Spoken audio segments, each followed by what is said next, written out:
Hi everyone, my name is Evan and I'm 28. I'm reaching out because I'm facing a challenging situation with my family. It's a long story, so I'll give you the short version. From the outside, my family seems like an ordinary one. My mother, Susan, is 53, my younger sister, Ella, is 25, and my father, John, is 55. However, things were never great behind closed doors. My dad is laid back, and he enjoys his job as a high school art teacher. He paints most of the time in his own time. In contrast, my mother has always had a strong work ethic. She works as a high-level executive at a marketing company, and is usually on the go. She wants more from life, bigger vacations, more upscale items, and steady prosperity. She saw my dad's satisfaction with a modest lifestyle, and she wanted more for herself. My dad is a high school art teacher and paints most of the time in his own time, even in stressful situations. He has always been calm and kind, rarely raising his voice. My mother has always had a strong work ethic. She works as a high-level executive at a marketing company, and is usually on the go and under pressure. She wants more from life, bigger vacations, more upscale items, and steady prosperity. She saw my dad's satisfaction with a modest life as a sign of a lack of ambition. I'll never forget a night when I was around 12. My dad had just finished a stunning landscape painting he'd been working on for several weeks. He showed it to my mum, full of excitement and pride, thinking she'd feel the same. Instead, she rolled her eyes, looked at it, and said, "Maybe we could afford the beach house I've been wanting if you put half as much effort into your career as you do into these little paintings." I watched my dad's face light up as he silently put the painting away throughout my childhood. This set a pattern. Ella and I found ourselves caught in the middle of my dad's withdrawal and my mum's criticism. As we grew older, things only got worse. My dad seemed to slip into the background as my mum's business took off and she became increasingly focused on success and prestige. He appeared depressed, had trouble sleeping, and stayed in his studio more and more. The tension in the house reached a breaking point when I was 18 and ready to leave for college. My mother encouraged me to apply to Ivy League schools, claiming that this was I was hoping to go to a smaller arts college with a good program, but my mother wanted me to go to an Ivy League school. When I told her I'd chosen the arts college, she got really angry. She called me a failure and accused me of wasting my future. She said I was just as lazy as my father. I overheard them fighting in their bedroom that night. My dad tried to calm her down, but she turned on him too. She called him a letdown and said he'd kept her back for years. My dad was begging her to calm down. He said he'd try harder and even get a higher paying job. My mum had already made up her mind that she couldn't do this anymore, and that she was tired of living with someone who had no ambition. She said she was leaving the following morning. She'd already found an apartment near her workplace. My dad seemed to have been anticipating it for years, but Ella and I were in disbelief. I'll always remember the oppressive silence that pervaded the house. The months that followed were hectic. The house felt more empty than ever after my mum moved out. Ella and I could tell how much my dad was hurting, even though he tried to keep things regular for us. He spent most of his time alone in his studio, lost weight, and slept very little. I felt bad about leaving him and Ella when they needed me the most, so I left for college and felt guilty. I made a point of calling home regularly, but our conversations were tense. Then, in my second year, I got a call from Ella that changed everything. My mum hardly ever answered my calls, and when she did, she always seemed preoccupied. She told me that Dad she'd tried to get his attention, but he'd overdosed on sleeping pills. I was shocked. I rushed home from school, my mind racing. How had things gotten so bad so fast? Why hadn't I noticed the signs? My dad was still unconscious when I got to the hospital, but Ella was in a state. She blamed herself for not seeing how bad things had gotten for him. What about my mom? She just dropped by in a fancy suit, looking immaculate after making a few phone calls and having a quick chat with the doctors. She left, saying she had a critical meeting she couldn't miss. Her aloofness was pretty surprising. She seemed more concerned with her schedule than the recent incident. But I was hardly able to keep my composure, as our dad gradually recovered over the next few weeks. I found out more about what had been going on. Ella told me that our mom had already moved on and was seeing someone new.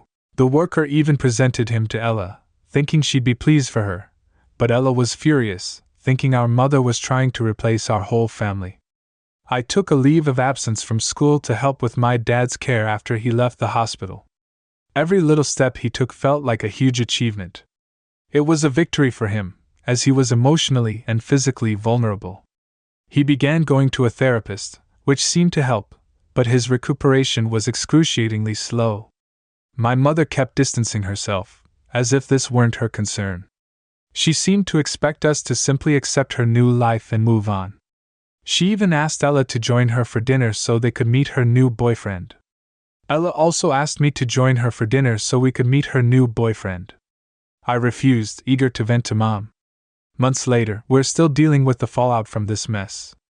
My dad is doing a little better, but he has a heaviness that he can't seem to get rid of. He's still grieving. Ella's the one who's really struggling, especially with our mom. It seems like she's been holding on to her resentment for years, and now it's finally coming out. Our mom's acting like nothing's happened. She's organizing her wedding to this new boyfriend, and she seems totally unaware of the damage she has caused is immense. I feel trapped now. Part of me wants to confront my mother and let her know how much suffering she has caused. I also have the need to simply remove her from my life, no matter what she has done. I will always care for her because she is still my mother. However, it sickens me. It's hard to see her go on as if she has no regrets or guilt. I'm struggling with my own emotions and don't know how to support my dad and Ella. I'm at a loss right now, and the idea of going to her wedding feels like a betrayal of everything our family has been through. I have no idea how to deal with any of this. Thanks to everyone who responded to my previous post with support and guidance. I got a reply to my previous post that was really helpful. I'd be really grateful if anyone could give me any advice or insights. It gave me the courage to address my mother. A week or so after I told her my story, my mother unexpectedly called. She wanted to know if I would be going to her wedding, which was in a month's time. She sounded like we were on good terms and that she'd expected me to say yes after taking a moment. I told her I wouldn't be there. She was surprised for a while before asking why. I told her how heartbroken and angry I was. I told her how she deserted us when we needed her the most. I told her how her coldness had cost my dad. I told her how much pain she'd caused us and how she seemed unaware of the suffering she'd left behind. She didn't take it well when I told her I couldn't celebrate her new relationship when it was founded on the wreckage of our family. When I mentioned my dad's suicide attempt, she dismissed it. She said he'd always been weak and that it wasn't her job to take care of his mental health. She also accused me of being dramatic and ungrateful, saying that I didn't understand what it meant to be in an adult relationship. She went on to say that one day I'd see that she'd done the right thing by leaving my dad. It felt like a kick to the gut. I was left feeling both emotionally drained and relieved when I heard that the discussion ended quickly. It felt more like I was speaking to a stranger than the woman who had raised me. I had confronted her for the first time, told her the truth and didn't hold back. After that, I realized I couldn't keep attempting to understand her. I had to make decisions or hold out hope that she would change. Instead, I had to put all of my attention into supporting my dad and Ella, despite his slow recovery. My dad still had his ups and downs. I helped him set up an internet business to sell his paintings, so he would have something to look forward to. His passion had always been art, so this provided him with a renewed feeling of purpose and some additional cash. My dad has always been creative, so this gave him a new sense of purpose and some extra cash. It was like seeing a part of him come back to life, as he found his creative flow again. Ella was also struggling to balance her emotions at home with her final year of college. She told me she was thinking of leaving school because she was having a hard time keeping it together, and everything felt overwhelming. After a long chat, I told her to keep going with her education if she could, but I also said we'd be there for her no matter what she decided. She ended up staying because she was determined not to let anything stop her. If our mother's behavior was going to ruin her future, then 2 weeks ago something totally unexpected happened. I was proud of her resolve, and I knew it was partially a silent protest against our mother. It was a way to show that she was stronger than she had ever given her credit for. The doorbell rang as I was at Dad's house helping him with taking. We were surprised to see pictures of some of Robert's paintings on the internet store. My mum's fiancé asked if he could come in and talk. He looked a bit uneasy as he shifted from foot to foot. After some hesitation, my dad agreed. Robert sat down in the living room and started talking in a quiet, nervous voice. He said that he told us that he and my mum had started dating long before she broke up with my dad. He said he hadn't told my mum because he felt we deserved to know the truth before she moved out. They'd been having an affair for more than a year. Then he told us the big news. He said my mum had been embezzling money from my dad's accounts for months before she left. Despite trying to persuade her to be honest from the start, she opened a separate bank account and transferred money from their joint account into it. This explained why my dad was struggling financially after the divorce. They both had respectable jobs, but I was really angry at my mum and Robert. I couldn't believe he was telling us this just weeks before the wedding. I asked him why, and he said he'd been feeling guilty. He said he couldn't move forward without making amends. My dad sat there in silence throughout the whole confession. He looked like he was in pain and betrayed. For him, it was a last-ditch effort at honesty. For us, it was like revisiting a wound that had just begun to heal. Robert looked to us for a response when he was done talking, but my dad just got up, left the room, and shut the door behind him. His studio. The sound of the lock clicking seemed to reverberate with years of repressed pain. I turned to face Robert and told him to get out. He nodded and got up, walking toward the door. He turned and declared, "I'm calling off the wedding." I went to check on my dad after he left, saying, "I can't marry someone who could do this." I went to see him, and he was sitting in his workshop, looking at an unfinished painting. I sat down next to him, and we didn't say anything for a while. The next day I called Ella and told her what had happened. We sat there for a long time, just letting the silence speak for us. In a way, she felt relieved and shocked. "We know. Now, at least," she said, "it's more than just our imagination. We've been in a weird limbo ever since that day." I think she had a feeling that our mum leaving was about more than just finding happiness. Having it confirmed gave her some peace of mind. There's a sense of relief, as if knowing the truth had released my dad from self-blame.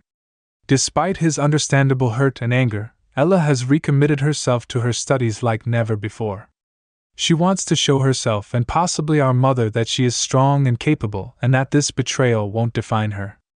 I'm still absorbing everything and have conflicting feelings about whether it would be worthwhile to approach my mother about what we know. I don't think the facts would change her, as she hasn't. She's expressed a lot of regret for what she did. We've talked about the possibility of taking legal action to get some of the money back that she stole, but we haven't made any decisions yet. It's clear that she's chosen her own path, one that doesn't involve us. Maybe it's time for me to stop looking for closure from someone who isn't willing to give it to me. According to the lawyer we spoke with, we might have a case, but we need to think carefully about the emotional impact of a lengthy legal battle is something I'm focusing on helping my dad and Ella with for now. We're all still recovering and figuring out how to start again after this setback. We appreciate your support and guidance. It's reassuring to know that there are people out there who care about you. It's been a great comfort at this challenging time. It's been a few months since Robert's confession, and things have taken even more unexpected turns. My mother went silent when he called off the wedding. We didn't hear from her for weeks, and none of us wanted to get in touch. She showed up at my dad's house out of the blue, but I think we all needed time to process what we'd learned. She knocked on the door while Ella and I were there helping him move his studio. The sight of her standing there took us all by surprise. She looked different. She'd clearly lost weight, and her usual immaculate appearance was unkempt. I'd never seen her seem so vulnerable. "May I come in and talk?" she asked, sounding unsure. My dad nodded and opened the door for her. There was a tense atmosphere as we all gathered in the living room. My mum started by saying that Robert had cancelled their engagement and abandoned her. I couldn't believe what I was hearing. She asked if she could stay with my dad for a while and said she had nowhere else to go. She had left us and done all of this, and now she was asking my dad for a place to stay. My dad spoke first, but I was about to say something. He said, "I'm sorry you're going through a rough time. You can't stay here." My mom's face fell, and she looked truly defeated. She felt like too much had happened, and having you here would just make things worse. She said that it would just make things worse for us all. She turned to face Ella and me, her eyes beseeching. She was obviously expecting a more understanding reaction. Ella, who had been sitting silently, suddenly spoke up about everything she had been keeping to herself. She said that we had torn this family apart. She said that we had abandoned our father, stolen from him, and cheated on him. She said that we think we can just return here now that you've lost everything, and you don't seem to realize the harm you've caused. That remark seemed to be the release of years of suffering and bitterness. Mom looked shell-shocked. Her lips opened as if to speak, but nothing came out. I'd never seen Ella so fierce, and I felt a wave of pride for my little sister for finally standing up for herself and our family. She turned to face me next, perhaps expecting me to sympathize, but I just shook my head with a firm voice. I said, "You made your decisions, Mom, and you have to live with them now." Mom's face fell and she began to cry with a stifled, "I'm sorry." She turned to go. It was unreal to watch her leave the house. It was like witnessing the close of a chapter that had plagued us all. We didn't hear from her for a few days. I didn't feel happy or relieved. I felt sorry that it had come to this and sad for the family. Then, suddenly, we got a call. Mike, my dad's old college buddy, let us know that my mother had asked him for a place to stay. He offered her temporary use of his guest house because he knew what had happened with our family. He probably felt sorry for Dad. Mike wanted to tell us so that we wouldn't be caught off guard if we found out she was staying with him. We were relieved and thanked him for letting us know. This whole thing has made me think about forgiveness and consequences. At least now she had somewhere to go, so she was less likely to turn up at Dad's door again. On the one hand, I believe Mum should be held accountable for her actions. She is currently experiencing the consequences of the deceit and treachery that she built her life around. However, I can't deny that she is still a human being with the capacity for pain. I wasn't ready for the range of emotions that came with witnessing. Her family has been so badly affected. We decided to set some boundaries. We're not trying to make her life more difficult, but we're not prepared to forgive her or accept her back into our lives. It's strange. I never thought I'd be able to feel indifferent towards her, but I suppose it's a necessary step in the healing process. We're making our own decisions now that she's made hers. My dad has seized the chance to take back his life. He's started teaching art lessons at a community center in his area, which he'd always talked about but never had the courage to do because of the success of the lessons he'd developed. He's now got a modest fan base and has been commissioned to paint a mural at the neighborhood library. It's great to see his enthusiasm for his work again. He's really reviving himself and stepping out of the shadow his mother threw over him for the first time in a long time. Ella's also discovered she's got a new lease of life. She's doing better than ever in her last year of college. She's realized that her motivation has changed from trying to prove herself to her mother to just proving herself. She's thinking about going to graduate school, which is something I know she wouldn't have imagined was feasible a year ago. It's encouraging to watch her develop into her own person. As for me, I've made the decision to return to school and complete my degree. Since I've started taking online courses, I can continue studying while being near my dad and Ella. One of the biggest changes occurred a few weeks ago when we started discussing what to do with the money my mom had stolen from my dad. It feels good to be able to work for something for myself again, free from the burden of family drama. After a discussion, we decided to seek legal advice to investigate our options for getting the money back. The lawyer said we had a case, but warned that a court case would be emotionally draining. We thought it over and decided to go ahead, not just for the money, but to defend ourselves and hold her responsible. A few days ago, something unexpected happened. My mother showed up at Mike's with just a few bags and a message for us.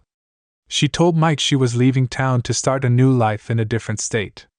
She admitted she'd done a lot of damage and that her presence would make our recovery harder. She left behind a check for a lot of money, which was all she had left from her savings and the sale of her car.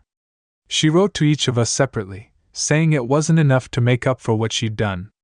She said she wanted to start paying back what she'd stolen from Dad. She apologized to Dad for the years of treachery and criticism. She also apologized to Ella for not being the mother she should have been. She told me she was sorry for pushing me to follow her goals and for not respecting my decisions.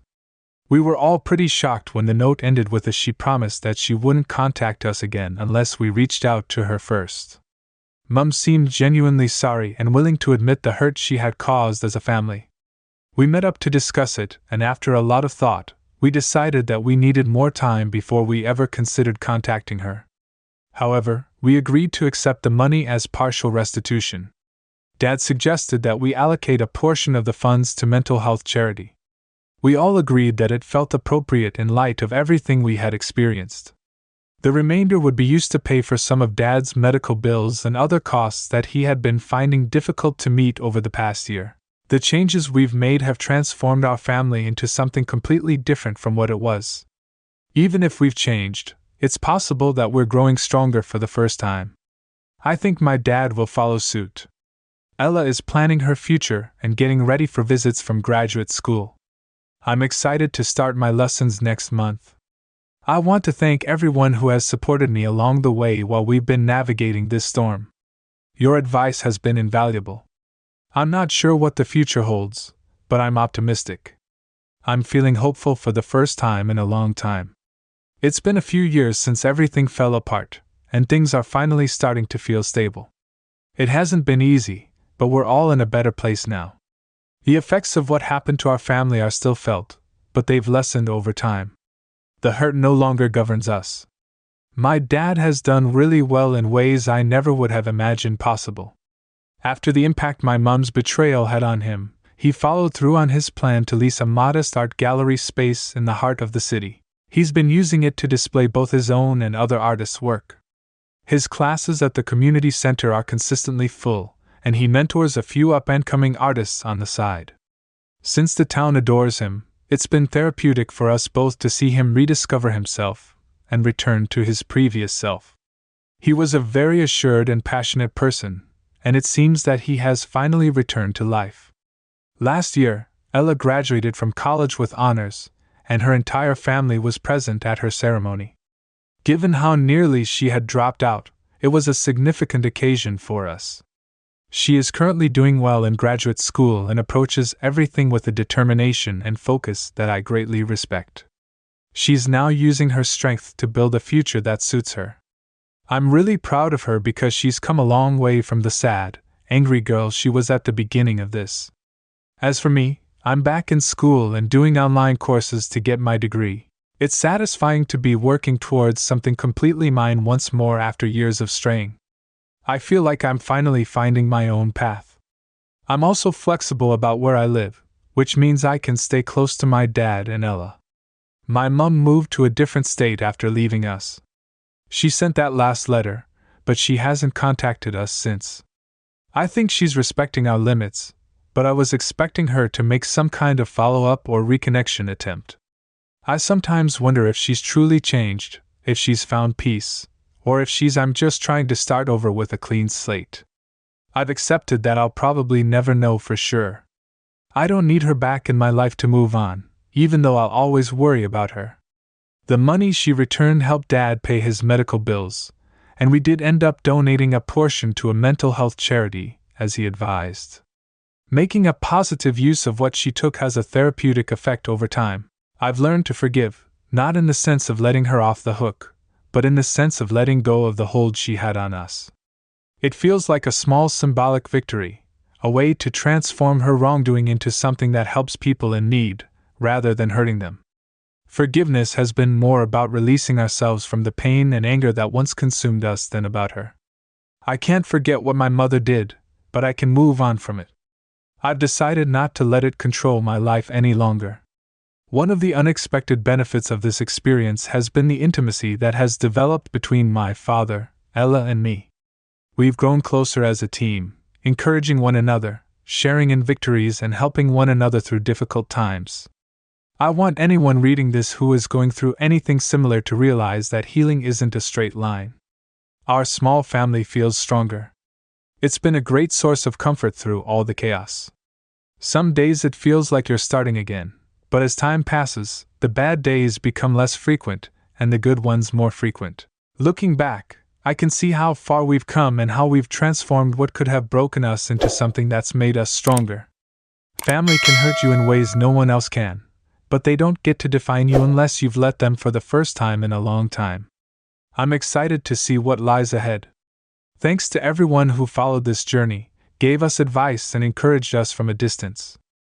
I'm grateful to each and every one of you for being a lifeline when we needed it most. My final post will be this one. At last, we're ready to close this chapter and focus on creating new ones together and according to our own terms.